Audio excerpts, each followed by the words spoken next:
Olá, meu irmão, olá, minha irmã. Que bom que você está mais uma vez conosco estudando a lição da Escola Sabatina.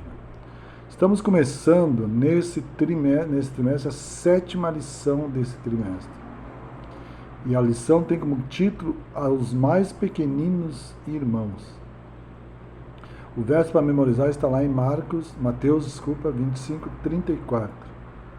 Então o rei dirá aos que estiverem à sua direita: venham, benditos de meu Pai. Venham herdar o reino que está preparado para vocês desde a fundação do mundo.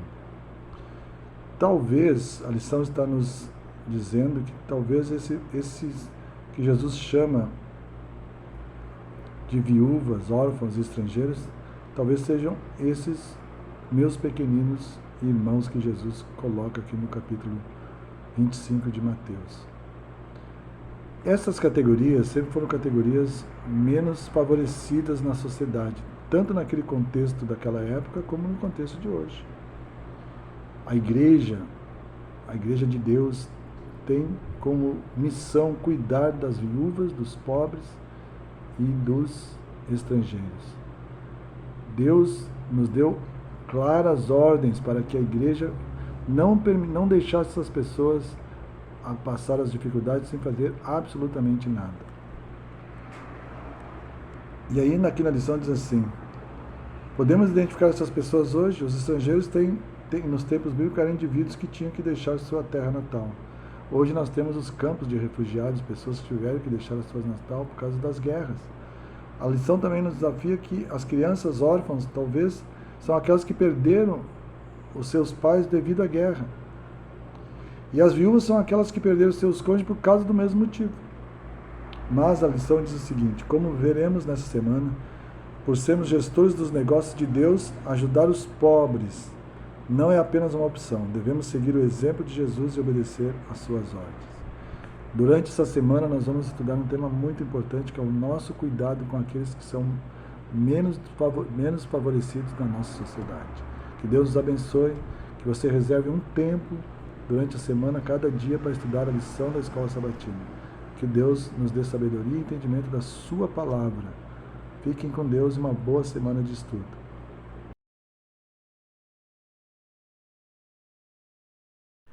A lição de domingo tem como título Vida e Ministério de Cristo. Um sábado Jesus estava na sinagoga, como era o seu costume de frequentar a igreja no sábado, e foi convidado, não que ele era o rabino oficial, mas foi convidado a ler o livro de Isaías. Ele leu o livro de Isaías 61, verso 1 e 2, e diz assim: o Espírito do Senhor Deus está sobre mim, porque o Senhor me ungiu para pregar as boas novas a quem? Aos quebrantados, enviou-me para curar os quebrantados de coração, proclamar a libertação aos cativos e pôr em liberdade os algemados, e apregoar o ano aceitável do Senhor e o dia da vingança de nosso Deus, e consolar todos os que choram. Essa é a missão de Cristo aqui nessa terra. E depois, Lucas 7, a partir do verso 19, João Batista pediu para que seus discípulos fossem até Cristo e perguntassem se ele verdadeiramente era aquele quem eles esperavam. E Jesus respondeu no verso 22, ide anunciai a João o que vistes e ouvistes. O que eles viram? Os cegos vêm, os coxos andam, os leprosos são purificados, os mortos são ressuscitados, os surdos ouvem, e aos pobres anuncia-lhes o Evangelho. E ele responde, bem-aventurado aquele que não achar em mim motivo de tropeço. Qual é a missão nossa como filhos de Deus e salvos por Jesus? É cumprir aquilo que Jesus fez. Jesus teve como ministério cuidar das pessoas, pregar o Evangelho, cuidar daqueles que estavam quebrantados, algemados, pobres, viúvas, curava as doenças, ressuscitava mortos, porque Jesus se compadecia com o ser humano. E hoje, como igreja de Deus, qual é a nossa atitude? Estamos nós preparados para enfrentar? Porque no nosso mundo também existem os quebrantados de coração, os que estão presos, os órfãos, as viúvas, os pobres. A lição nos ensina que o ministério de Cristo foi tomado completamente por a sua ação em favor do ser humano.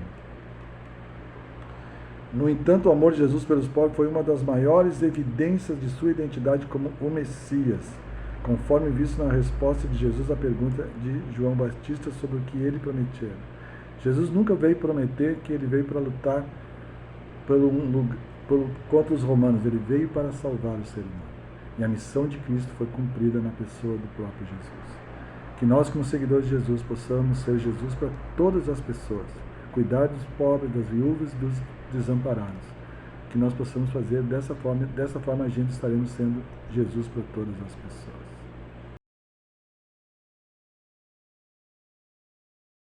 Olá, vamos para o seguinte tópico: provisão de Deus para os pobres.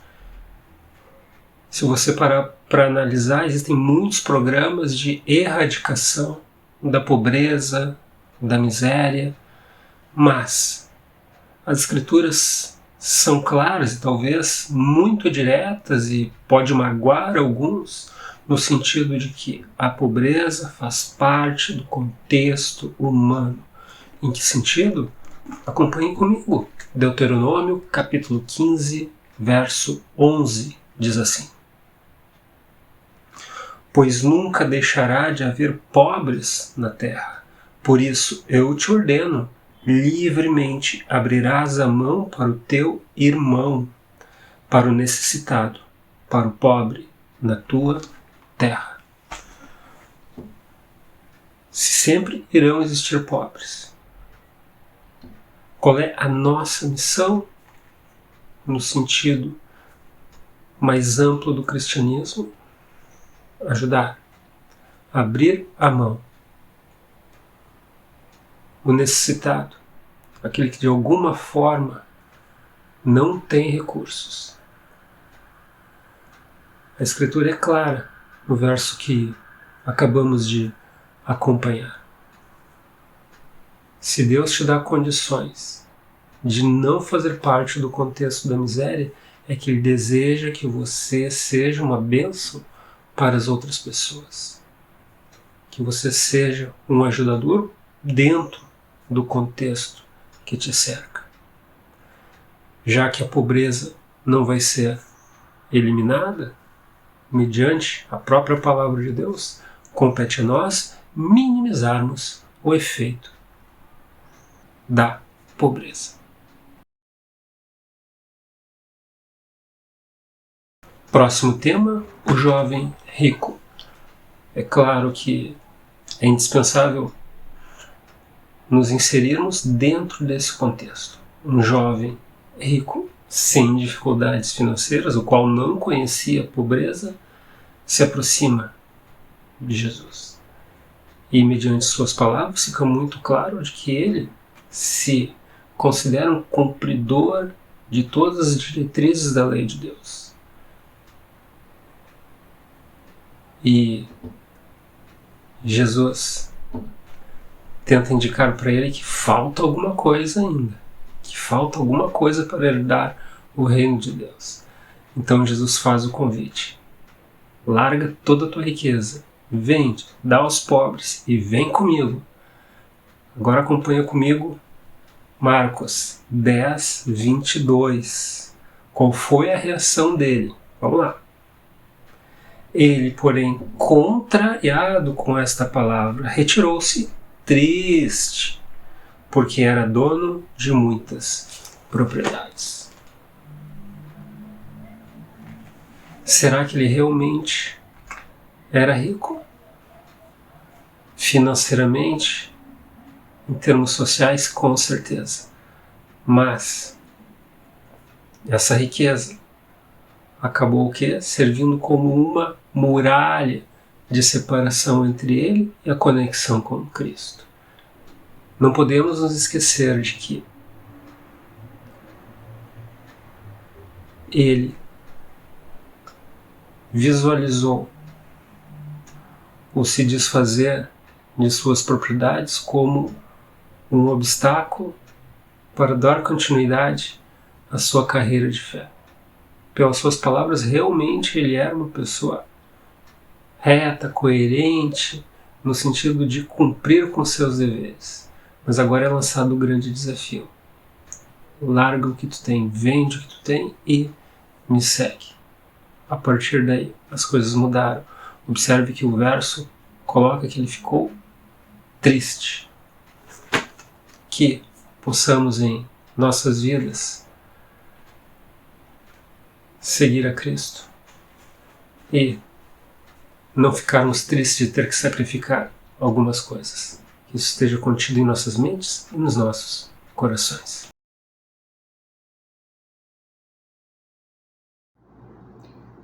Irmãos, de tantos personagens que a Bíblia nos apresenta, eu quero lhes falar hoje um pouquinho sobre Zaqueu. Quem era Zaqueu? Zaqueu era um judeu, né, de Jericó, cobrador de impostos, e era um homem rico. Assim como existiam outros cobradores de impostos que eram ricos também. E aí eu fico me perguntando, já havia naquele tempo o que há hoje, o que vivemos hoje, pessoas enriquecendo ilicitamente?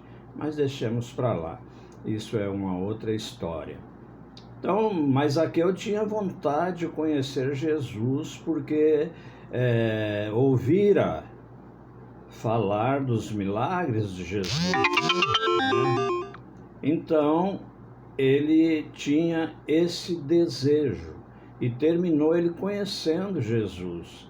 E não foi por coincidência, não.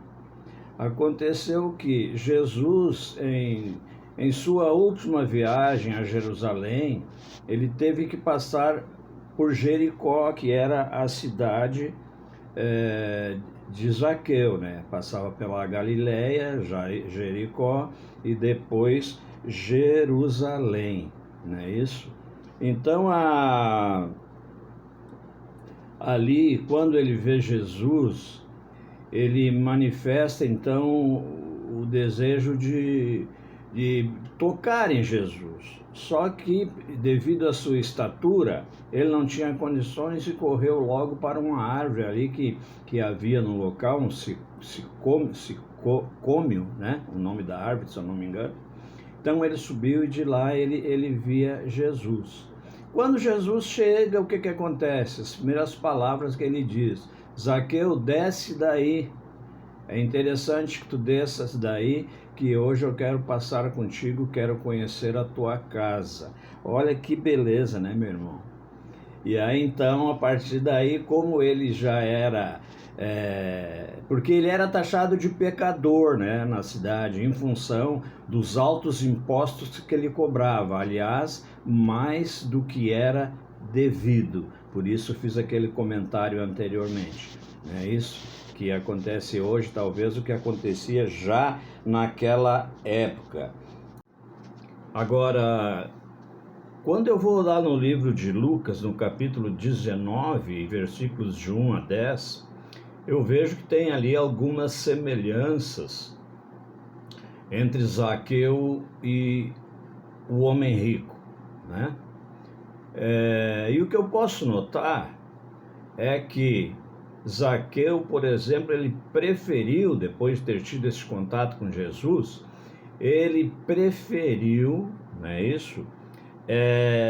Deus às riquezas, vendo inclusive que a riqueza é transitória, né? Diferentemente do homem rico, né? Porque Zaqueu tinha algo em comum com o homem rico. O que ele tinha em comum? Os dois eram ricos. Os dois eram ricos. Então Zaqueu tomou a decisão por Deus e não pelas riquezas. Ao contrário do homem rico que se afastou de Deus.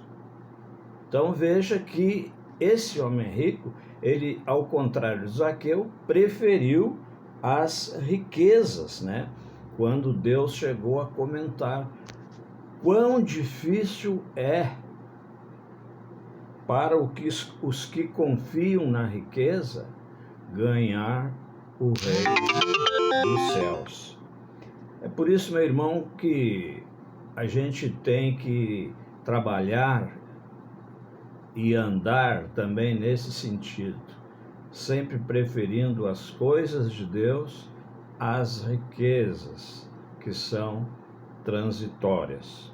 E esse é o meu desejo para você e também para mim. Amém? Até a próxima, meu irmão.